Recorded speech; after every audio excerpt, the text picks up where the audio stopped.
সম্মানিত উপস্থিতি, যেহেতু আজকে এই মাহফিলটা কওমি মাদ্রাসার উদ্যোগে মাহফিল, হাফিজিয়া মাদ্রাসার উদ্যোগে মাহফিল, এই জন্য আমি আপনাদের সামনে পবিত্র কালামে হাকিম থেকে একখানা আয়াতি কারিমা তিলাওয়াত করেছি।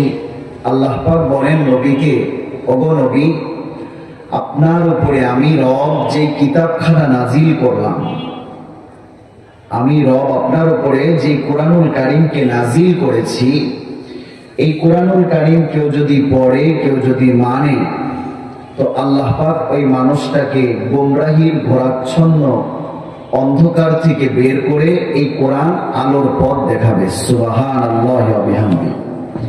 কিন্তু দুঃখজনক হইলেও সত্য কথা এটাই, আজকে আমরা মাদ্রাসা থেকে, কোরআন থেকে আজকে আমরা অনেক দূরে সরে গিয়েছি। আজকে আমাদের জবান থেকে তো মুসলিম হওয়ার পরে এমন কথা বের হয় যে মাদ্রাসায় পড়ে কি লাভ হবে। কথা বলেন, মাদ্রাসায় পড়ে কি লাভ হবে? মাদ্রাসায় পড়ে শুধুমাত্র আখিরাতেরই ফায়দা হবে এমনটি নয়, বরং মাদ্রাসায় এই কোরআনের শিক্ষা অর্জন করলে দুনিয়ায়ও ফায়দা আছে না নাই? কথা বলেন, আছে না নাই? আছে। আল্লাহ পাক পবিত্র কোরআনুল কারীমে আল্লাহ পাক ঘোষণা করেন, ওমা খালাকুতুল জিন্না ওয়াল ইনসা ইল্লা লিয়াবুদুন। আল্লাহ পাক বলেন, আমি মানব জাতিকে এবং জিন জাতিকে সৃষ্টি করেছি কার ইবাদতের জন্য? সবাই বলেন, কার ইবাদতের জন্য? আল্লাহর ইবাদতের জন্য আল্লাহ পাক আমাদেরকে পৃথিবীতে সৃষ্টি করেছেন।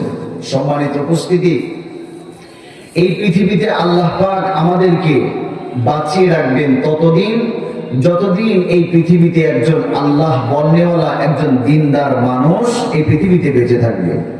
জিজ্ঞেস করতে চাই আপনাদের কাছে, এই দিনদার আল্লাহওয়ালা মানুষ তৈরির কারখানা হলো আমাদের এই যে হাফিজিয়া কওমি মাদ্রাসা। কথা বলেন ঠিক কিনা? এই জায়গায় মানুষেরা আলেম হয়, এই জায়গায় মানুষেরা হাফেজ হয়। আর কেবলমাত্র ওলামায়ে কেরাম সবচেয়ে বেশি ভয় পায় কাকে? কথা বলেন, কাকে ভয় পায়? কথাটা কার? আল্লাহ পাক বলেন, ইন্নামা ইয়াখশাল্লাহা মিন ইবাদিল উলামা। আল্লাহ পাক বলেন যে কেবলমাত্র আমাকে ভয় পায়, আমাকে বেশি ভয় করে ওলামায়ে কেরাম। সুবহানাল্লাহ বলেন। এই জন্য বলতেছিলাম যে আল্লাহ পাক এই পৃথিবীতে আমাদেরকে সৃষ্টি করেছেন আল্লাহ পাকের ইবাদতের জন্য। এই পৃথিবীটাকে আল্লাহ পাক